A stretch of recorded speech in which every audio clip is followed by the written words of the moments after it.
se jette sur les badges, un peu comme... voilà.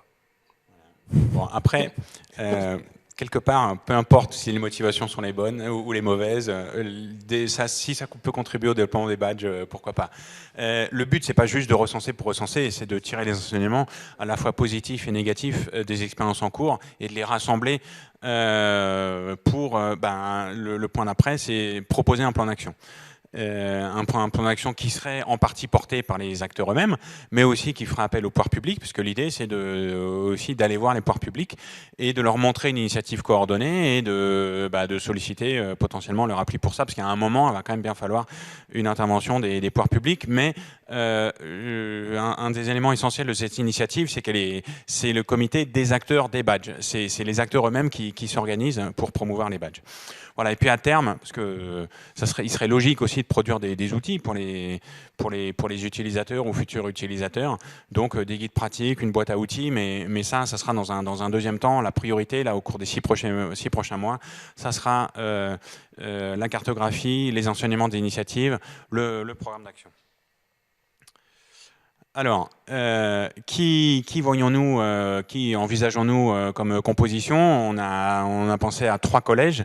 Un collège des territoires et des acteurs de terrain, un collège des acteurs privés et un collège des acteurs publics. Donc le collège des territoires et des acteurs de terrain, tu en as cité déjà quelques-uns. C'est les Badgeons les Normandie, les Badgeons les Hauts-de-France, etc. Les acteurs privés, on pensait... typiquement à des branches, à des OPCO, à des branches professionnelles, des OPCO. Tu peux dire OPCO, ce que ça veut dire pour les OPCO, étrangers? Oui, c'est des organismes de financement de formation professionnelle qui sont organisés par branche. Et puis, pourquoi pas, des entreprises individuelles.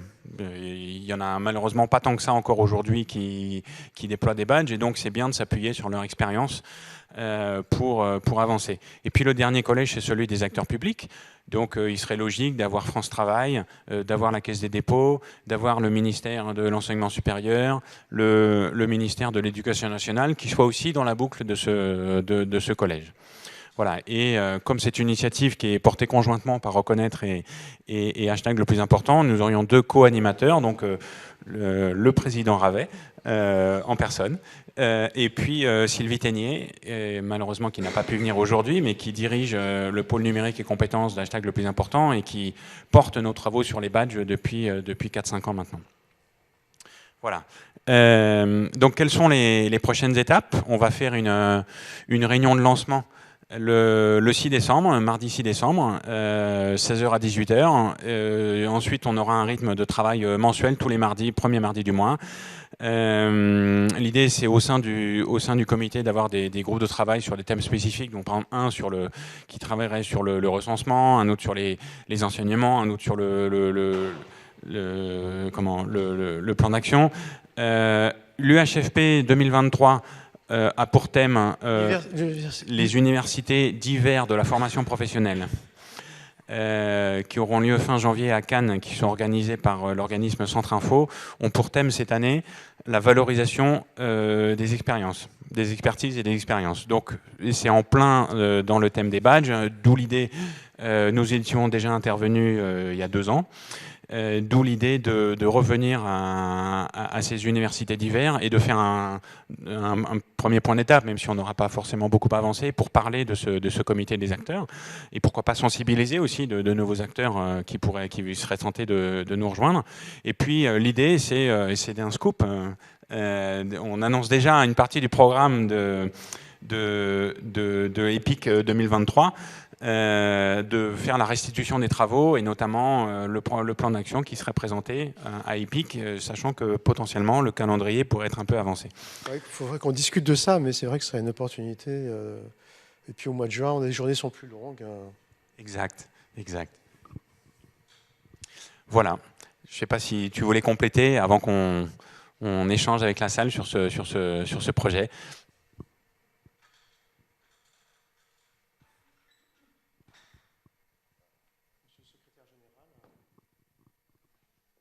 Oui, c'est moi qui dois compléter. Oui, tout à fait. Oui, pour compléter, ce travail, peut-être que tu n'as pas eu le temps de te présenter vraiment, Mathias, au début, si. Peut-être que tu peux commencer par ça, pour dire qui tu es. Oui, pardon. Donc Mathias Dufour, je préside le think tank Hashtag le plus important, qui existe depuis 5 ans aussi, donc, et qui a pour vocation de promouvoir l'employabilité, le développement des compétences à l'heure de la transition écologique et numérique, et en particulier, donc, il travaille sur ce thème des badges parce que c'est un levier de reconnaissance des compétences et qui utilise le numérique, donc c'est en plein c'est une des priorités de nos travaux. Voilà. Et donc nous travaillons avec notre association AMI sur ces sujets depuis quelques années. Nous organisons des webinaires, beaucoup de webinaires, et nous faisons du lobbying politique, en fait. Nous travaillons au niveau politique. Alors, ce qui est important de comprendre en France pour nos amis étrangers, c'est que il y a le territoire est découpé en régions, en départements, et qui vont avoir chacun des prérogatives sur certains domaines, de l'insertion, par exemple, de la formation professionnelle, de la validation des acquis de l'expérience. Il y a beaucoup de réglementations, beaucoup d'acteurs, ce qui fait qu'il n'y a pas forcément de fluidité. Et en France, on est obligé de travailler avec ces différents niveaux pour les convaincre, pour les embarquer. Pourquoi? Parce qu'ils vont apporter des financements, parce qu'ils vont modifier la loi pour faciliter des choses. Et donc, ce travail, nous avons réussi à le faire avec le think tank le plus important, parce qu'ils ont des réseaux qui nous permettent d'accéder à certains ministères pour passer nos messages, et puis pour essayer d'influer sur les politiques éducatives, de formation, et notamment le message des Open Badges. On a eu quelques succès, puisque le ministère du Travail chez nous en France reconnaît aujourd'hui que l'Open Badge est un bon support, un support de confiance pour reconnaître les compétences des citoyens français. Toutefois, pour pouvoir mettre en œuvre à plus grande échelle, aujourd'hui, c'est le problème, c'est qu'on est encore entre nous, entre spécialistes de l'éducation, de la formation, de l'insertion. Comment passer à l'échelle pour que ça touche le grand public, que ça touche les salariés, que ça atteigne les entreprises, et qu'on puisse avoir un impact. Donc cette idée d'un comité des acteurs, c'est qu'on a aujourd'hui des expérimentations en région, des expérimentations dans des quartiers, dans des départements. Notre association Reconnaître fédère un grand nombre de ces projets, mais on a besoin aujourd'hui d'inclure un plus grand nombre d'acteurs dans la réflexion. D'où l'idée de constituer un comité national des acteurs, non pas, surtout pas, comme l'a dit Mathias, pour définir quels seraient les badges, des badges nationaux, etc., au contraire, mais plutôt pour faire travailler tout le monde sur le sujet et obtenir l'appui aussi de l'État.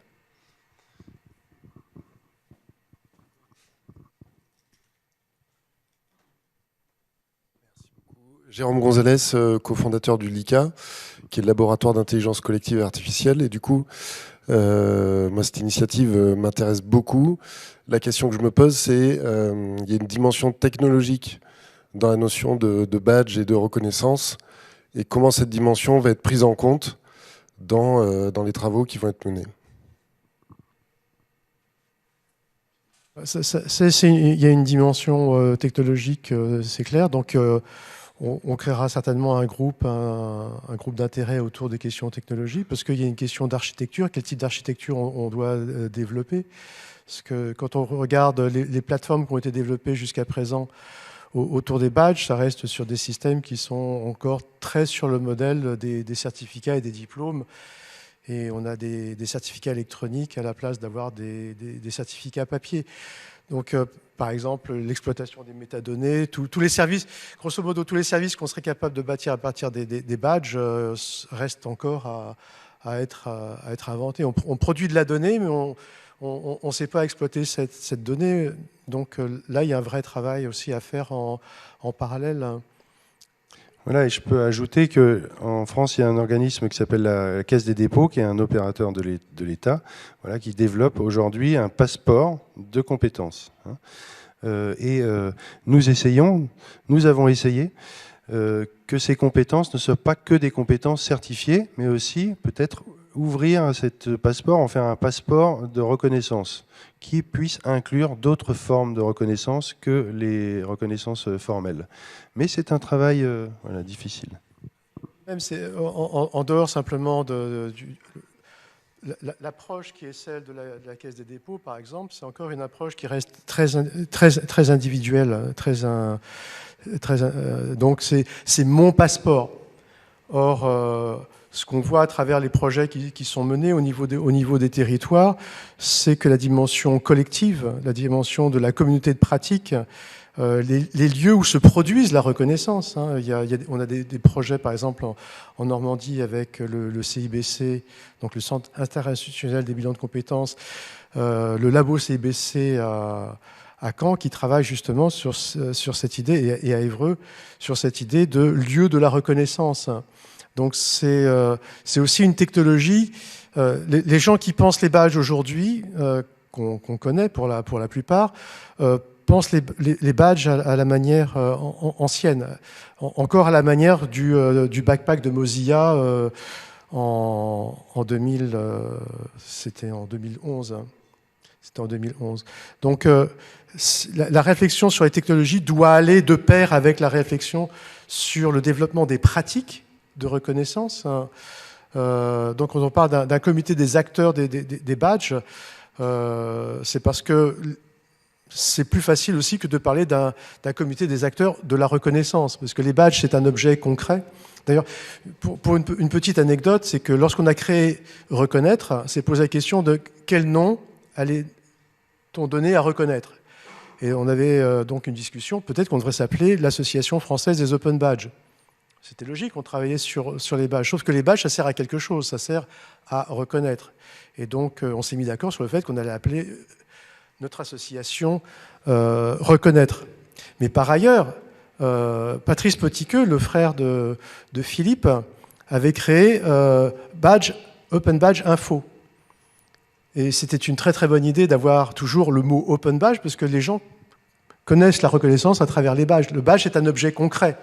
La reconnaissance, c'est un concept, c'est une pratique, mais c'est quelque chose qui est plus abstrait et plus difficile à toucher. Donc le badge, c'est une façon de toucher, mais des fois, on touche mal, parce que le badge a été mal conçu, le dispositif a été conçu d'une façon archaïque. Donc là, il y a vraiment un travail à faire en synchronicité entre, d'un côté, les technologies, les pratiques de reconnaissance qui émergent.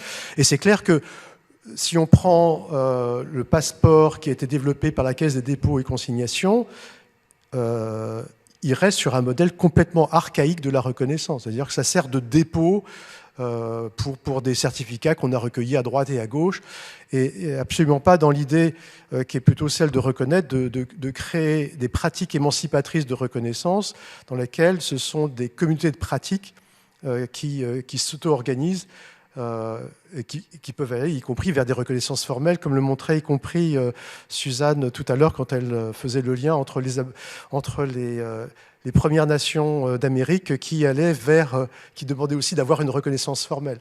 Mais leurs pratiques sont des pratiques qui ne sont pas les mêmes pratiques que celles qui sont celles traditionnelles de l'Europe de l'Ouest. Donc, il y a vraiment un travail à faire, il y a des discussions à avoir, et je m'arrête là parce qu'il y a Chris qui a le micro et qui attend impatiemment qu'on lui laisse la parole. Non, mais de remarques, comme tu disais, si l'enjeu est la reconnaissance, pourquoi ne pas appeler, au lieu de badgeons la France, reconnaissons la France plutôt. Mais voilà, c'est pour... On a badgeons la Normandie, badgeons les Hauts-de-France. Après les Hauts-de-France, il y aura la France. Et deuxième remarque, c'est est-ce qu'il y aura un parti pris justement pour promouvoir plutôt des formes de reconnaissance ouverte, un peu pour reprendre un peu l'enjeu du procès finalement qu'on vit là, durant ces 3 jours. Est-ce qu'il y aura un parti pris plutôt pour promouvoir justement les open badges émancipateurs plutôt que les créditations, les formes de certificats? dans ce comité? C'est clair que ce sera une dimension importante, mais en même temps, on ne peut pas exclure... il faut reconnaître aussi ceux qui veulent garder les méthodes traditionnelles, pourquoi pas. Je veux dire, bon, la Caisse des dépôts aura tout à fait sa place avec son passeport et ça rentrera dans le cadre de conversations. Mais c'est clair qu'il faut que les collectifs régionaux, hein, donc Badjon les Hauts-de-France, Badjon l'Occitanie, Badjon les Pays de la Loire, soient présents.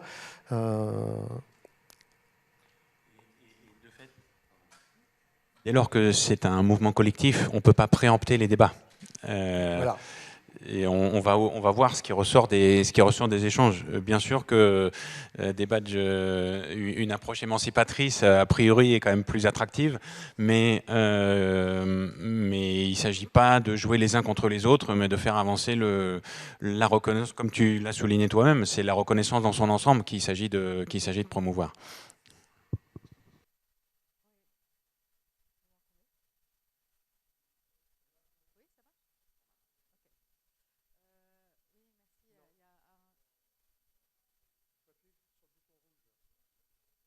Là, ça marche mieux? Oui, ça y est, c'est bon.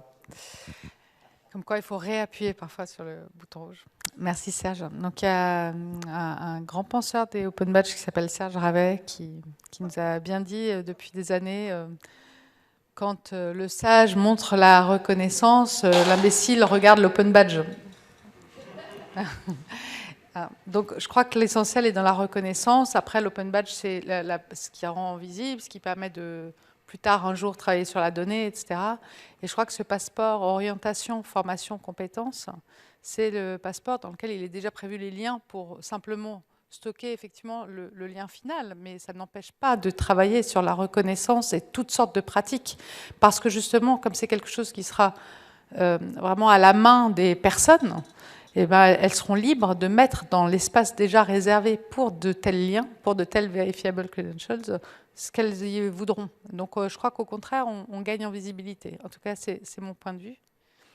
Et puis, sur cette histoire de data, il y a un autre Mathias qui s'appelle Mathias de Bièvre, qui est le président de l'association Prometheus. Et là, ils viennent d'être enfin reconnus dans Gaia X, donc les data space de cloud souverain sur les compétences. Donc ça, c'est vraiment intéressant. L'idée, c'est vraiment de permettre, si on y consent, si on le souhaite, effectivement, que nos données de compétences ou de badge ou ce qu'on souhaite faire soient balayées par de l'intelligence artificielle et permettent de sortir justement ce que veut aussi la Caisse des dépôts, hein, des offres de formation, des compétences, à partir des compétences annoncées ou souhaitées, aussi des emplois. Voilà, donc c'est ça qui est, selon moi, déjà pas mal adressé. En revanche, je reconnais tout à fait la nécessité de se réunir par acteurs sur la thématique encore et encore des Open Badges, parce que c'est vrai que c'est difficile de les faire émerger en vrai. Voilà. Ah oui, et puis pour répondre à Serge, non, quand on a fait la transformation du diplôme, on n'est plus du tout sur l'objet papier, mais plus du tout, c'est de la vraie transformation numérique. C'est-à-dire c'est de la transformation du service public. On a vraiment réfléchi à ce que devait être une attestation numérique de réussite au diplôme. On a changé des éléments, on l'a enrichi. Par exemple, le CLES, on parle toujours de ces référentiels de compétences, les employeurs ne les connaissent pas toujours, on l'a mis en plus. Et donc, c'est vraiment pas du papier, c'est pas un scan, quoi. Non, rien à voir. Voilà, donc c'est vraiment intéressant. C'est là qu'on peut travailler d'une façon stimulante avec toutes les équipes de la scolarité, des choses qu'ils voulaient faire depuis des années qui ne sont jamais possibles de faire. Et ça, on a pu le faire parce que ce n'est pas le diplôme lui-même, mais l'attestation de réussite au diplôme. L'avenir nous dira si on a changé le diplôme un jour, peut-être. Merci. I'm not sure if I've got a full account of the conversation, but one of the things that I've been sitting here thinking about is changing the context in which badges are being experienced, but those who are in secondary education at the last 2 years. One of the images that I think is quite amazing about this badge territory is a festivalization of education, In other words, having a festival of badging where there are loads of activities that you would have at any festival or a local fair or show where people are actually being issued with badges and associate that in a practical sense of doing rather than sitting in a classroom. And so one of the things that came to mind there was a competition between Indian and Pakistan maths about who was the best at mathematics. And the way that Pakistan dealt with it was that it had competitions in every small town doing maths. It brought maths into the general population awareness. And through those activities and through these competitions, the level of maths in Pakistan went through the roof. And so part of the way we think about how badges might be in a different landscape for inclusion may be to take it into an entirely different context and celebrate the possibility of people gaining badges in other contexts. So I just wanted to throw that in. This is a very good point, we forget celebrating learning. So, yeah, celebration is a very important part. And in Normandy, there will be a ceremony. Maybe, Philippe, you can say a few words about what there will be an open badge week, end from November, beginning December, and also a signature from the Open Recognition Charter, the 17th, November 17th. But we also have in France the Festival de l'Apprendre, Learning Festival, that is led by the Learning Planet Institute. And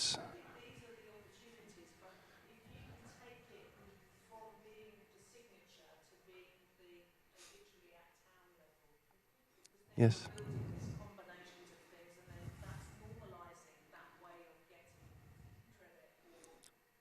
We have this in our plan with education to recognition. It's not something you teach in school, so we are working on that particular point also. Éducation à la reconnaissance, on y travaille aussi. On a commencé dans l'enseignement agricole à travailler sur ces sujets.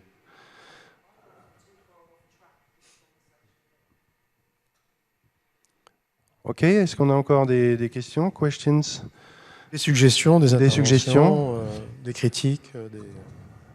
Ou est-ce que c'est l'heure de l'apéritif et de la social dinner? Social dinner. En tout cas, c'était donc un lancement officiel qui n'est pas en grande pompe. Il n'y a pas de musique ni de confetti. Mais en tout cas, ça a été filmé. Et puis, on pourra en faire la promotion que nous lançons officiellement. C'est ça. Le Comité national des acteurs. Nous n'avons pas attendu qu'on nous donne l'autorisation. On préfère demander pardon si on s'est trompé. C'est Chris qui m'a appris cette formule. Eh bien, merci. Merci. Bye bye.